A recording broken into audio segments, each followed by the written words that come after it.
You can call me a couch GM, a couch coach, an armchair quarterback, whatever, I don't care. NFL GMs are about to get this wrong again. They're about to mess this up again with a Georgia football player by letting them slide in this NFL draft.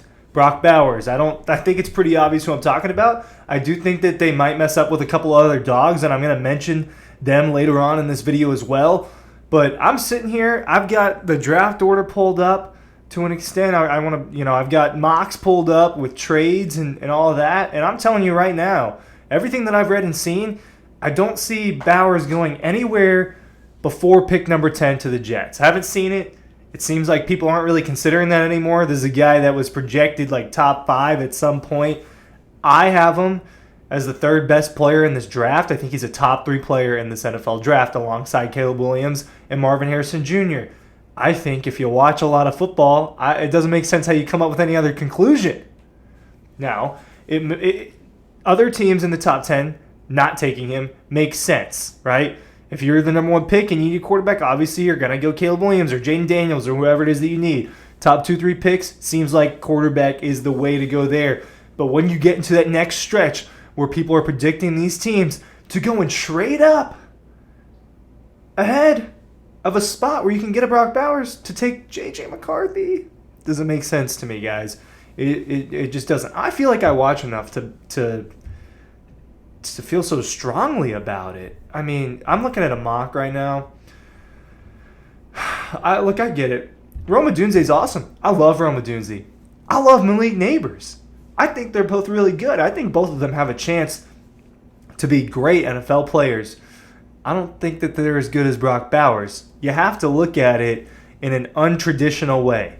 Don't look at it as Brock Bowers is a tight end. Brock Bowers is a T.J. Hawkinson or an Eric Ebron or an Evan Ingram. Evan Ingram is a little closer to what he does, but he's not this traditional tight end. He is an elite offensive weapon, right?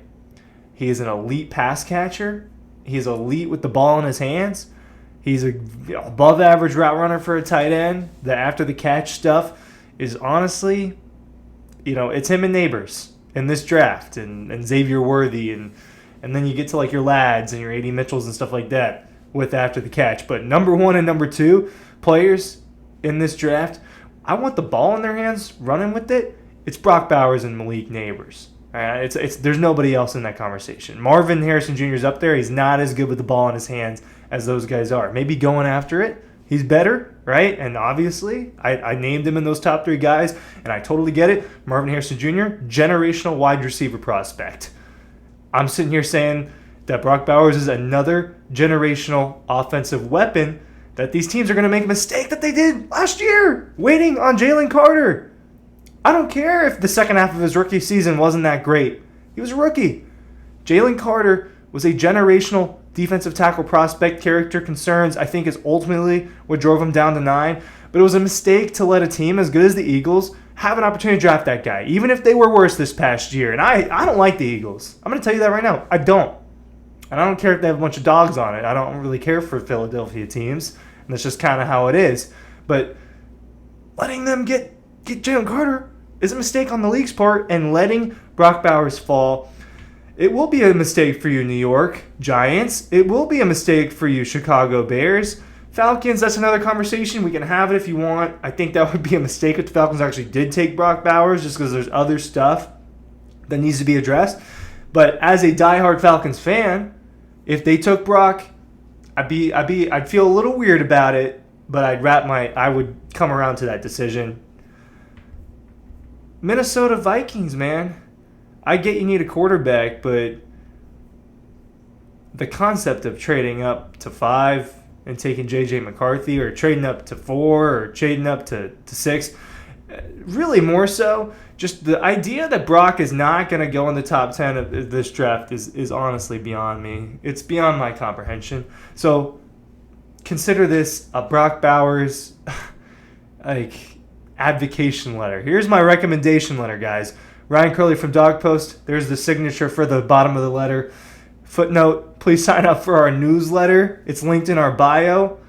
It's in the It's linked in the description of the YouTube video, not the bio. I don't even know if YouTube Do you have a? We have bio. It's in the description. Thanks for signing up. That's all I'm going to say. Takes a couple seconds.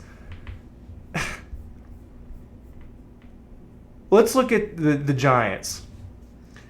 There's so many people that have the Giants trading up for a quarterback.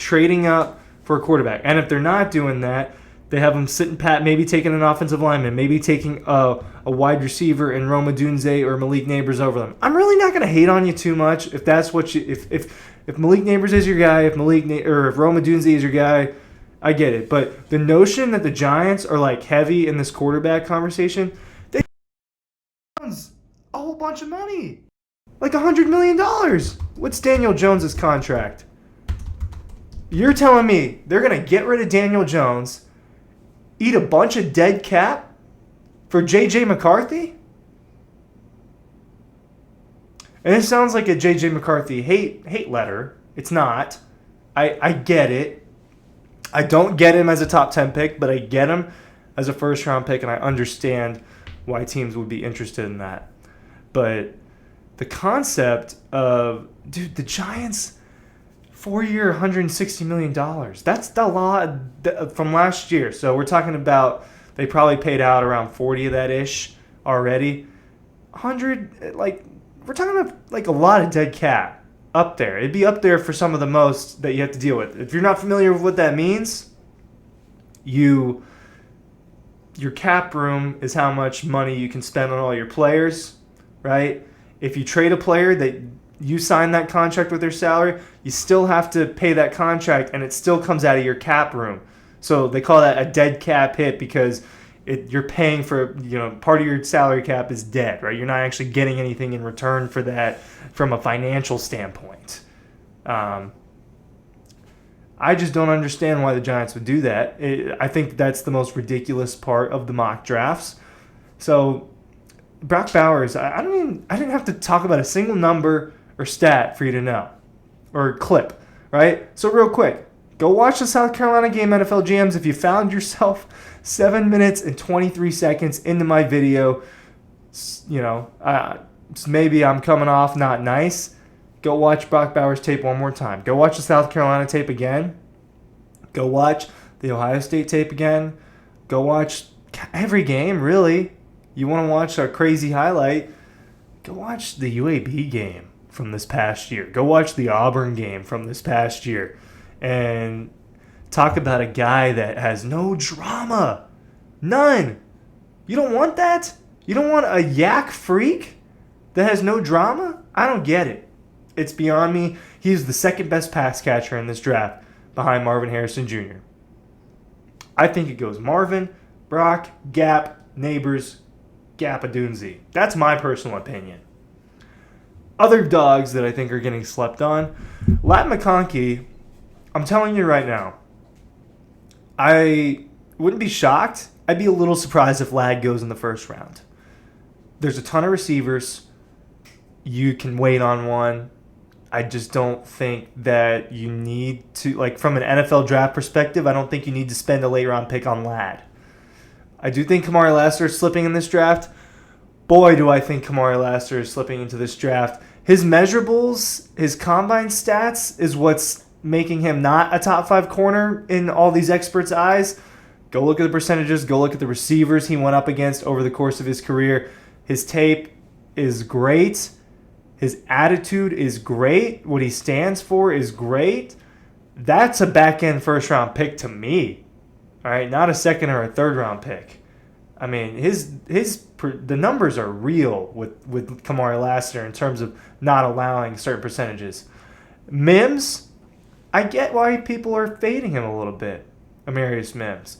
The injury history, the lack of playing. The eye test, you cannot fade. What if he's a monster?